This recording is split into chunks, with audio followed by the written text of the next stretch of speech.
All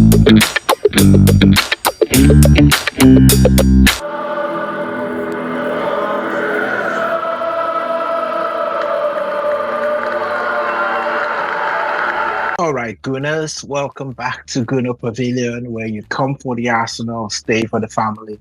It's me, Eddie, and today we're diving into the festive fixture frenzy with Bukayo Saka sidelined until February. How will Arsenal adapt? Let's break it down.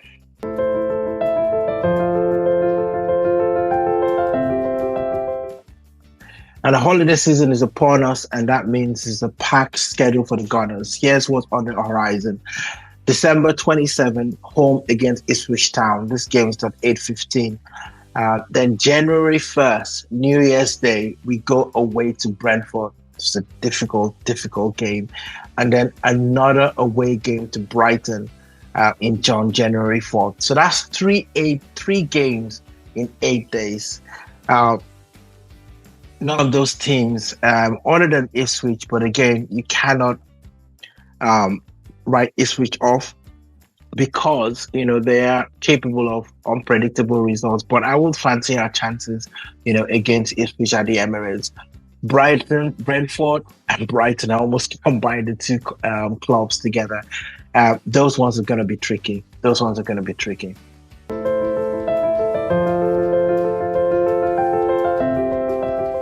Okay, let's talk about our rivals. Liverpool has a game in hand, and they've been in scintillating form. Let's not kid about it. Chelsea too are also, playing very well, getting points. And both teams play before us during this period, meaning they can apply pressure by securing points and, going further away from us in the table. So it means that we do not have any margin for error at all during this fixture period. It's all about, making sure that we get the job done, guys. I cannot stress it enough. If we do want to turn this season towards winning the title, this is the run of games that we need to come out with maximum points. No excuse whatsoever.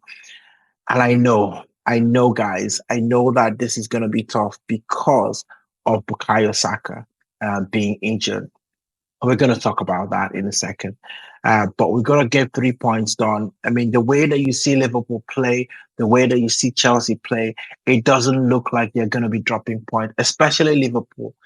Games that you would have thought that would be a lot more challenging for them, they are getting the results, right? Very, very easily, as well. So that is something to be said for us. And we're going to talk about, what we have to do without Bukayo Saka.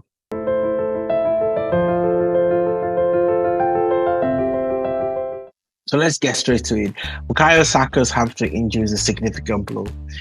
His creativity and his work rate is hard to replace. However, Mikel Arteta has option, right? We talked about this in my last video. Check out my other video where I talked about Bukayo Saka's injury and what the plan is for Arsenal going forward. But like I said in that video, we've got Leandro Trossard, but I want to introduce two more players that could potentially, be added to the mix. One of them is Kai Havertz, right? With Gabriel Jesus just getting into form, Kai Havertz has gone back into that midfield position. And guys, if I'm completely honest, I don't like it when he plays in that position. I don't like it when he plays as an 8. I don't think that he does enough, for our play.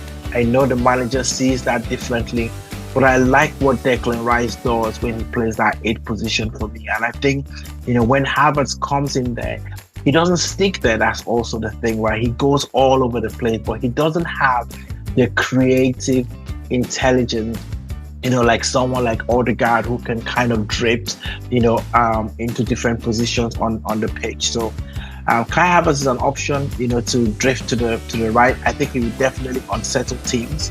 But I don't know what his crossing ability is like, because he always wants to come back into the center. So he's an option, but not an option that I particularly, like to play wide. I know you've got Ethan Nwaneri, right?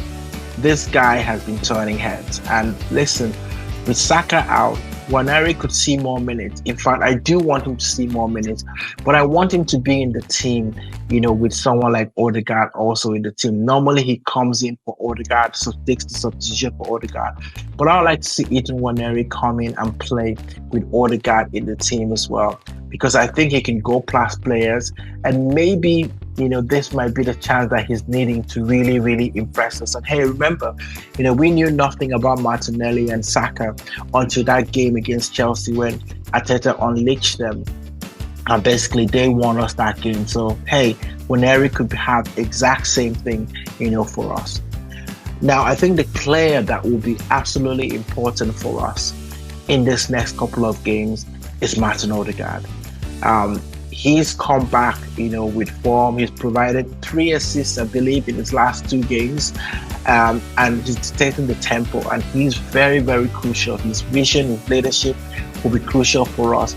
But it's a real, real challenge because we played 3 games and the turnaround is very, very quick, right?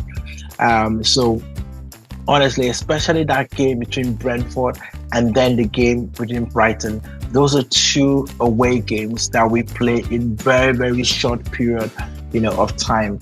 So it's really, really going to be important that we keep Martin Odegaard fit, but also we avoid getting any more injuries right now. And that brings me to my last point, guys. Squad rotation. This is something that if you've got a scorecard for Mikel Arteta, this is one of them that he scores very, very low in. In the last 2-3, season, you only need to look at the numbers. It says that we actually use the least amount of players throughout the season. And for me, I think, it's a combination of the fact that the players are not, able to implement what he wants on the pitch, but also trust as well. But I thought we started to solve this problem, with having players that cannot come in. I think certainly in the back line, we've got a group of players that I think that Mikel Arteta has confidence in bringing any of them into that back line. We're talking about Calafiori, we're talking about Timber, talking about Ben White when he's free, when he's fit. I think to an extent you can see Miles Kelly, beginning to become one of those trusted players, stepping into that role. Zinchenko, I think, desperate situation, maybe when we're trying to, do something different, you can see Zinchenko coming into the game. But I think as you start to progress, towards the higher point, of our team, that's where you start to see the trust drop. Raheem Sterling is really not getting a sniff.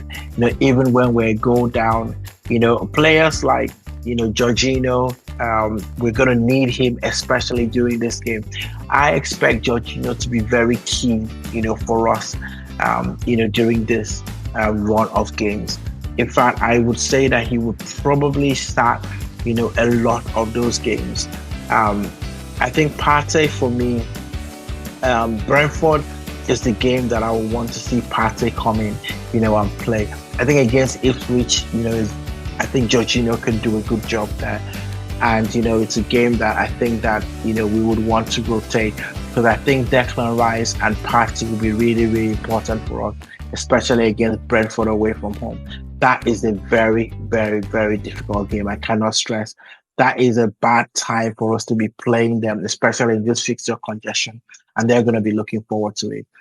All right, guys, Gooners, it's your turn. How do you think we should line up without Saka? Who would you like to see step up during this festive, period? Drop your thoughts in the comments, as well, because we want to keep this going. And hey, listen, guys, Merry Christmas for you and your family, as well. I'm actually away. You can see, things are a little bit different. I'm actually in Paris today, with the family, as well, time away. So I will be watching the Arsenal game, from here, in Paris, and hoping that, Arsenal, get the business done.